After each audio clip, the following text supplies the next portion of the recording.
నేడు నేడు నేడు నీవు చూచుచున్నా ఐగుప్తీల నీకు చూడవు అంతే. ఆ పక్వ దశకు వచ్చిన దాకా వెయిట్ చేస్తాడు. నీకు కాస్త ఉత్కంఠ ఉండొద్దు, కాస్త టెన్షన్ ఉండొద్దు, లేకపోతే లెక్కుంటా దేవుడు చేసే కార్యం నీకేముందిలే అనిపించదు. అందుకే కొద్దిగా ఉత్కంఠ ఉంటుంది అన్నమాట. అంతా వచ్చి మీద పడ్డట్టే టెన్షన్ వద్దాడా అన్నా, అయిపోయింది అయిపోయింది అయిపోయింది, ఏం చేయాలి ఏం చేయాలి ఏం చేయాలి, ఏమీ కాదంటాడు దేవుడు. ఆయన అంటుంటాడు నీకు వినపడదులే, కొంచెం ఉత్కంఠగా ఉంటుంది.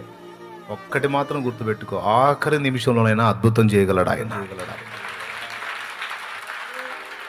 భయపడాల్సిన అవసరం లేదు.